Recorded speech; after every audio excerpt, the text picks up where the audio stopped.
A lot of people come up to me and they're like, Donnie, what would you do to make the new Snow White movie less woke? And I got to admit, I've been thinking about this a lot. And the first thing I would do is I would make the seven dwarfs members of a former paramilitary organization known as the Short Stuffs. And they used to do a lot of wet work and assassination jobs for the Queen. And one day, one of the jobs goes really, really bad. And you know how it is when one of your jobs goes bad. Innocent people die. And so basically, they accidentally kill two people that are innocent when they're trying to do some other kind of murder. And they are all emotionally traumatized by this. And they're like, that's it. We're out. We're not doing any more assassinations. That's it.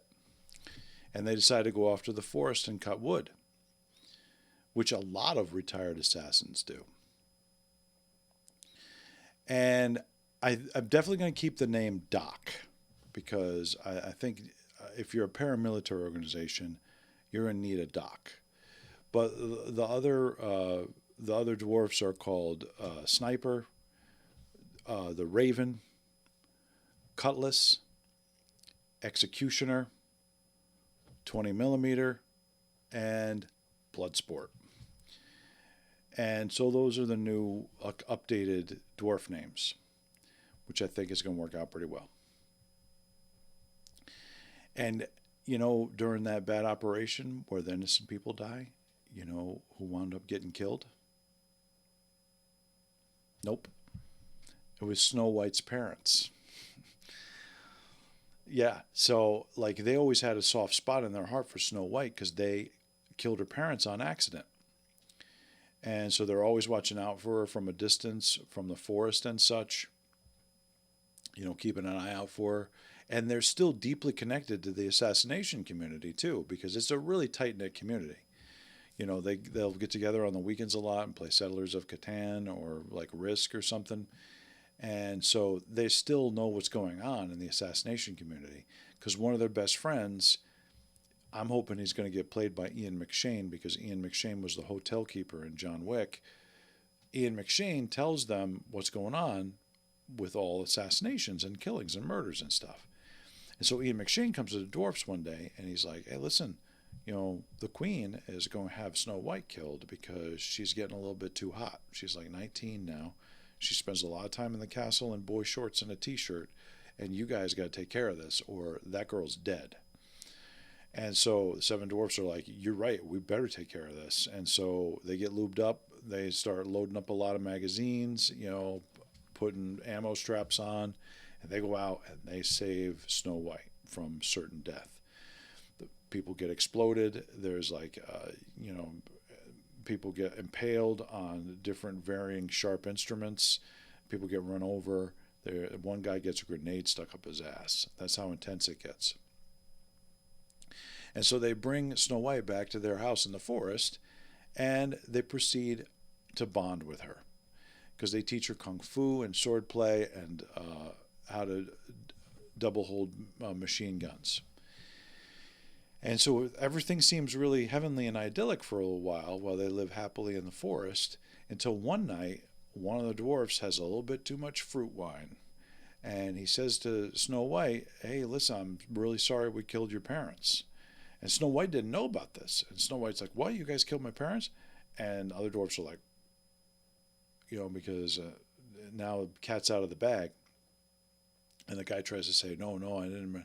Executioner tries to wriggle out of it. And she's like, I can't believe you guys killed my parents. And it really looks like things are going to go bad for them. But guess what happens?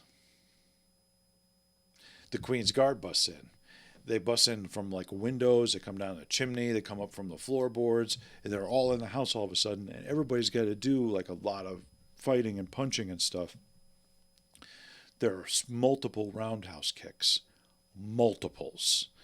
And so, like, a lot of people get punched and kicked, and 20 millimeter has to gouge a guy's eye out with a spoon, and they got to make a quick retreat. They got to make an escape.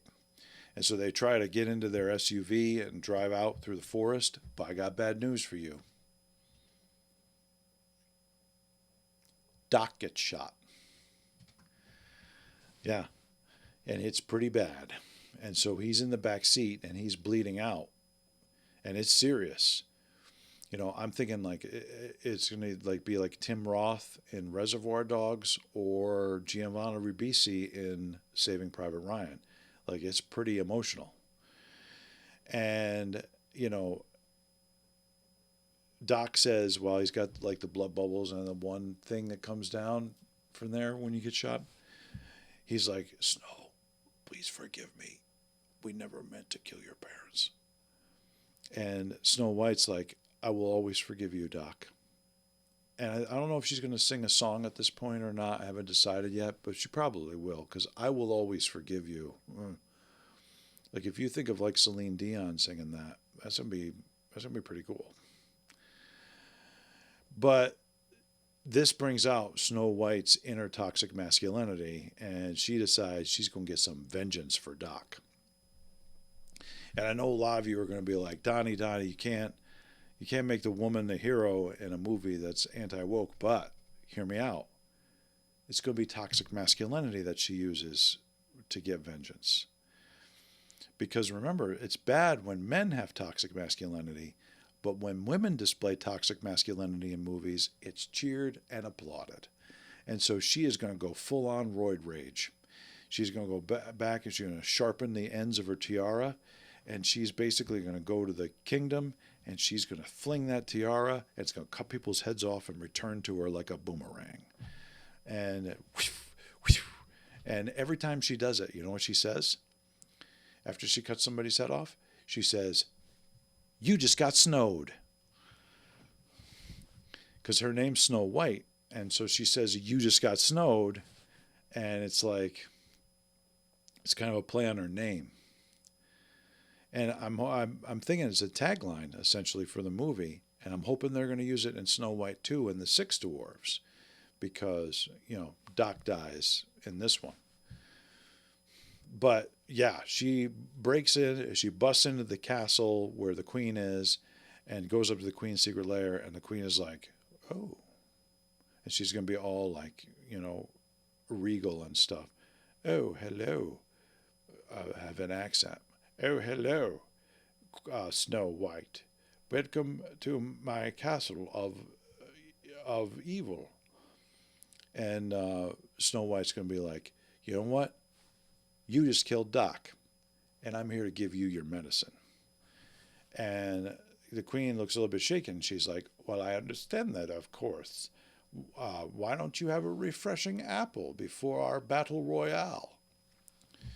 And Snow White's going to be like, oh, apple? I love apples, as many of us do. I mean, I'm more of a Reese's Pieces guy, but it doesn't make sense for the story. Because, like, why would she have a bowl of poisoned Reese's Pieces on her desk? Doesn't make any sense. So it's going to be poisoned apples. And so Snow White takes a bite out of the poisoned apple and passes out what appears to be dead. But the six dwarfs, they don't leave a man behind, right? So even though things look like they're really going bad for them, they still manage to get Snow White out of there. They still manage to bring her back to the forest. And for some creepy reason, they decide to keep her in a glass box in the backyard. And even more creepy, like one day a guy shows up and he says, hey, I'm a prince. Can I kiss that girl in the back in the glass box? And they're like, yeah, sure. I mean, I haven't worked out the details on that one yet. But so the prince kisses Snow White. Snow White comes back to life. Everybody's like, yeah. And they're like, way to go, bro. And Snow White is like, she's really mad now because like a strange guy just kissed her while she was unconscious. Her friends, for some creepy reason, have kept her in a glass box. And so, she's got a lot going on up in her head. But she's like, we'll talk about this later. And so she straps on some leather outfits and she goes out to battle the queen. She goes back to the castle. Busts into the castle, back into the evil lair. She's like, no apples this time. And they fight. And I think the queen's going to have a whip and some stockings.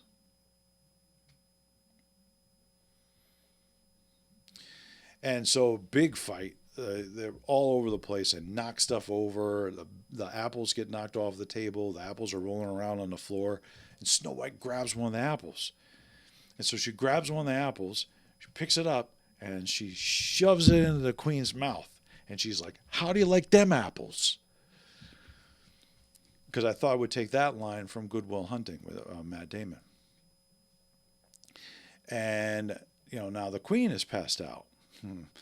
And all the dwarves come in. They've just killed everybody else in the kingdom. And they come in, and the queen is laid out. And so they just lay into her with the machine guns.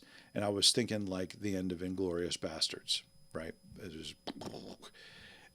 And the reason I'm doing a lot of this is, like, I figure if I take a lot of stuff from the other movies, especially the Tarantino movies, what I'm hoping is, like, Tarantino will direct this one because he's only going to do one more, and I don't see why it couldn't be this one, because it feels like it makes a lot of sense for him to wrap up the Decalogue with that, because it's got echoes of the other movies. So I don't know. We'll see.